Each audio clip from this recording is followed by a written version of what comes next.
Hello दोस्तों, आप सभी का स्वागत है निराला क्लास पे। दोस्तों, आप सबको बहुत सारे बच्चे कमेंट कर रहे थे कि सर क्रैश कोर्स स्टार्ट कीजिए, क्रैश कोर्स स्टार्ट कीजिए। तो दोस्तों, आज से आपका क्रैश कोर्स स्टार्ट होने जा रहा है। ठीक है, क्रैश कोर्स स्टार्ट होने जा रहा है। ठीक है, वो भी क्लास 10 का। तो आप अभी तक आप इस चैनल को सब्सक्राइब कर लीजिए और बेल आइकन को ऑन कर लीजिए। आपका क्रैश कोर्स रेगुलर अब वीडियो आपको प्रोवाइड कराया जाएगा और दिसंबर तक आपका पूरा क्लास 10 का मैथ खत्म हो जाएगा। ठीक है, उसके बाद जनवरी जो आपका है, ठीक है, जनवरी में आपका हर जनवरी आपका जितना मैथ पढ़ाया हुआ है उस सारे के ऑब्जेक्टिव क्वेश्चन और सेट कराया जाएगा, सिर्फ निराला क्लासेस पे। ठीक है, तो आज ही आप इस चैनल को सब्सक्राइब कर लीजिए, बेल आइकन को ऑन कर लीजिए और इस वीडियो को अधिक से अधिक अपने दोस्तों को शेयर कीजिए ताकि वो लोग भी क्रैश कोर्स क्लास 10 के में भी भाग ले सके। तो दोस्तों, आज हम क्लास 10 का जो फर्स्ट चैप्टर है, ठीक है, वास्तविक संख्या, क्या है हमारा वास्तविक संख्या। ठीक है, इस चैप्टर को हम स्टार्ट करें। इस चैप्टर से आपके बोर्ड एग्जाम में 10 मार्क्स का क्वेश्चन पूछा जाता है। कितने मार्क्स का? 10 मार्क्स का क्वेश्चन पूछा जाता है।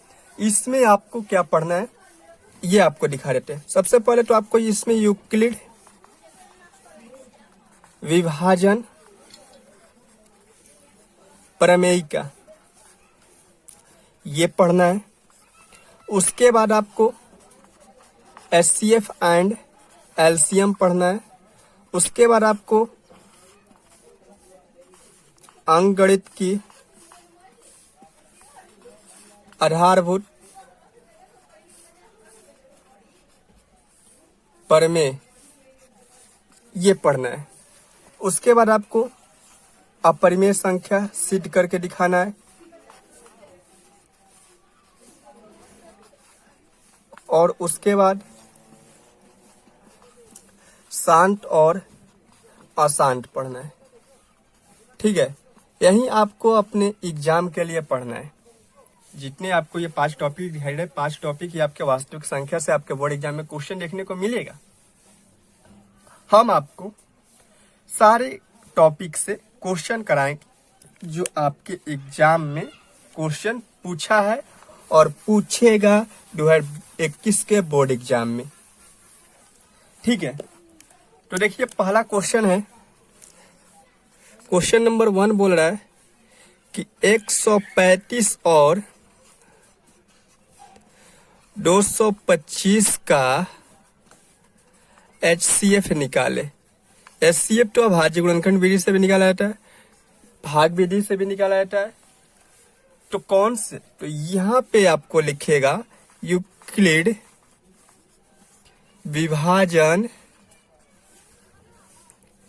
प्रमेयिका से। किससे?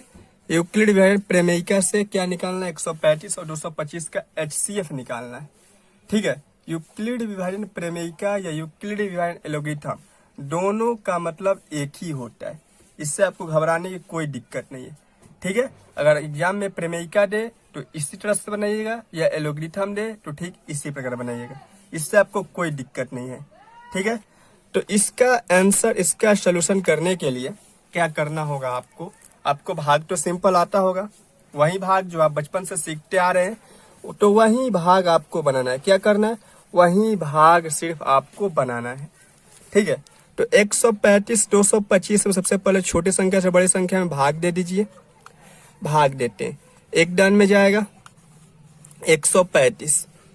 ठीक है, माइनस 550। जब 12 में से 3 जाएगा तो आपका बचेगा 9। फिर भाग देते हैं 135, एक डन में जाएगा, क्या बचेगा आपका 45। फिर आपका 90, कितने रन में कटेगा? 2 रन में कटेगा। जब तक आपका शेषफल शून्य ना आ जाए, क्या ना आ जाए? शेषफल शून्य ना आ जाए, तब तक आपको क्या करना है? भाग देते रहना है। क्या करना है? भाग देते रहना है आपको। ठीक है, यहाँ तक तो आपने भाग दे दिए और देख भी लिए कि यहाँ तक इतना आया आपका। अब आगे क्या करना है? अब देखिए, अब आगे आपको क्या करना है। ये तो आप सब लोग करना जानते हैं, इतना तो सब लोग को आता है। अगर इतना भी नहीं आता है तो आप लोग का बेसिक बहुत ही कमजोर है। ठीक है, मतलब बेसिक का मतलब जोड़ घटाव गुणा भागा आपका कमजोर है। ठीक है, ये तो सिर्फ आपका भागा ही बताए हैं, अब आगे आपको बताने वाले वो आपके एग्जाम के लिए बताने वाले। इतना तो कर लेंगे, उसके बाद लिखिएगा यूक्लिड विभाजन। अगर प्रमेयिका पूछेगा तो प्रमेयिका से, अगर एलोग्रिथम पूछेगा तो एलोग्रिथम से लिखना है। ठीक है, तो यूक्लिड विभाजन प्रमेयिका से। जगह कम है लेकिन हम मैनेज करें, आप लोग भी मैनेज करना सीख जाइए। ठीक है, तो किस स्टेप में, तो सबसे पहले फर्स्ट स्टेप में आते हैं चरण 1। ठीक है, चरण 1 में यहाँ पे लिख दीजिए यूक्लिड विभाजन प्रमेयिका से a बराबर बी क्यू प्लस आर। जब दो धनात्मक पूर्णांक से भाग दिया जाता है तो हमारा q और r एक संख्या प्राप्त होता है। ठीक है, जहां पे a बराबर बी क्यू प्लस आर होता है, क्या होता है, a बराबर बी क्यू प्लस आर होता है। तो चरण 1 में जब लिखिएगा तो सबसे पहले 225, a की जगह पे क्या लिखिए 225, b की जगह पे 135, q आपका शेषफल है और r q आपका भागफल है और r आपका शेषफल है। लिख दिए। उसके बाद आते हैं चरण 2 में। चरण 2 में 135 बोल रहा है, कितना से हुआ है 90 गुने 1 प्लस 45। आते हैं चरण 3 में, क्या है 90 है, 45 गुने 2 प्लस 0।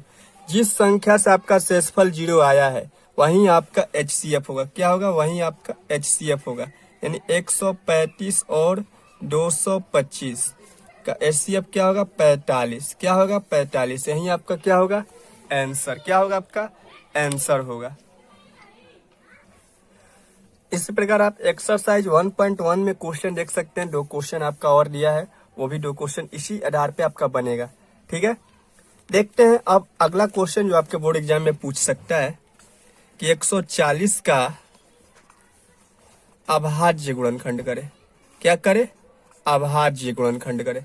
अभाज्य गुणनखंड मतलब फैक्टर करे। क्या करे, अभाज्य गुणनखंड करे 140 का। तो 140 का आपको अभाज्य गुणनखंड करने नहीं आता है, इस तरह से नहीं करने आता है। 2 से 70 92, 2 से 35 92, फिर 5 से 7 92 और 7 से 1 92। ठीक है, यहाँ पे लिखिए 140 का अभाज्य गुणनखंड बराबर, क्या लिखिएगा 140 का अभाज्य गुणनखंड बराबर क्या है आपका, तो 2 गुणे 5 गुणे 7 है। 2 कितना है 2 ठो है, तो पावर कर दीजिए 5 गुणे 7 कर दीजिए, यही आपका तो आंसर हो गया। आप जल्दी से हमें कमेंट करके बताइए कि 550 का अभाज्य गुणनखंड क्या होगा। और दूसरा क्वेश्चन है 4444 का अभाज्य गुणनखंड क्या होगा। जल्दी से आप हमें कमेंट बॉक्स में इसका आंसर कमेंट कीजिए। अगला क्वेश्चन जो इस तरह से आपके बोर्ड एग्जाम में इस चैप्टर से देखने को मिलेगा कि 2,4,6 का LCM लसा निकाले, किससे, तो यहाँ पे अभाज्य गुणनखंड विधि से। किससे भाई, तो अभाज्य गुणनखंड विधि से। जिस तरह से अभी जस्ट अभाज्य गुणनखंड विधि निकाले, इसी प्रकार से आपके क्वेश्चन आपके बोर्ड एग्जाम में पूछेगा। तो इसका अगर करना है सोल्यूशन, तो 2 का सबसे पहले निकाल लीजिए 2 गुणे 1, 4 का निकाल लीजिए फैक्टर 2 गुणे 2, 6 का निकाल लीजिए 2 गुणे 3। अब बताइए कि तीनों में आपका कॉमन क्या है। तीनों में आपका कॉमन है क्या है, 2 है, और बाकी जो बचा है उसमें क्या कर दीजिए, गुणा कर दीजिए। अगर HCF अगर आपका अभाज्य गुणनखंड विधि से पूछेगा, क्या पूछेगा HCF, तो 2,4,6 बराबर 2 होगा। और जब वही आपका LCM पूछेगा 4,6, 2 HCF वाला और जो बच गया उसको लिख दीजिए। ठीक है, तो 2 2 4 4 3 12, यही आपका आंसर हो जाएगा अभाज्य गुणनखंड विधि से। यहाँ तो हमने HCF और LCM दोनों पढ़ लिए। यहाँ HCF और LCM हम लोग दोनों देख लिए, HCF कैसे निकाला जाता है, LCM कैसे निकाला जाता है। अब जरा सोचिए, अगर दो संख्या दिया रहा है, उसका एचसीएफ और एलसीएम निकालने के लिए बोले, और हमें जांच करना होगा, ये देखना होगा कि जो हमारा एचसीएफ और एलसीएम निकाले हैं, क्या वो हमारा बिल्कुल एचसीएफ एलसीएम सही है। आखिर सही है तो कौन से फार्मूला लगाए हैं कि जिससे कि हमारा एचसीएफ और एलसीएम सही आया है। तो देखते हैं फार्मूला क्या होगा। और ये आपका 1 नंबर का क्वेश्चन आपके बोर्ड एग्जाम में पूछा भी हुआ है। ठीक है, क्या है, तो दो संख्याओं का गुणनफल बराबर क्या होता है आपका, एचसीएफ गुणे एलसीएम होता है। दो संख्याओं का गुणनफल बराबर एचसीएफ गुणे एलसीएम होता है। ये आपका 1 नंबर का क्वेश्चन आपके बोर्ड एग्जाम में पूछा हुआ है ऑब्जेक्टिव में, तो इसलिए आप इससे याद रखिएगा। ठीक है, दो संख्या बोल रहा है, तो दो संख्या आपका कुछ भी हो सकता है, ए बी भी हो सकता है, और एचसीएफ ए बी का एचसीएफ और एलसीएम, यानी एचसीएफ ए बी का और एलसीएम ए बी का ही। अगर इस पे अगर देखा जाए, क्वेश्चन देखा जाए, ठीक है, क्वेश्चन अगर देखा जाए तो 2 और 4, ठीक है, दो संख्या है, तो इस दो संख्या का गुणनफल कर देते हैं। सबसे पहले 2 और 4 का एचसीएफ, तो 2 का जब फैक्टर करेंगे तो 2 गुणे 1 आएगा ना, और 4 का जब फैक्टर करेंगे तो 2 गुणे 2 आएगा। तो 2 और 4 में एचसीएफ क्या होगा आपका, 2 होगा, क्योंकि 2 दोनों में कॉमन है। और एलसीएम क्या होगा आपका, तो एलसीएम आपका 4 होगा। क्यों, यहाँ पे देखिए क्यों होगा 4, क्योंकि 2 एचसीएफ है और 2 बचा हुआ है, तो 2 2 4। अब एचसीएफ कितना आया है हमारा, यहाँ पे 2 आया है, एलसीएम कितना आया है, 4 आया है। जब इस दोनों को मल्टीपल कीजिए तो 8 बराबर 8, यानी एलएचएस और आरएचएस आपका दोनों बराबर है। और जब एलएचएस और आरएचएस आपका बराबर है तो आपका जो एलसीएम निकाला गया है वो सही है। ठीक है, आपका एक्सरसाइज 1.1 और एक्सरसाइज 1.2 दोनों जो प्रश्नावली है आपको बता दिए।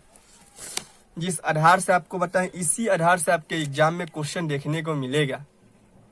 ठीक है, अभी जो फार्मूला बताया, ये भी फार्मूला आपके एग्जाम में पूछा है और पूछे हुए क्वेश्चन में पूछने की चांस बन रहा है।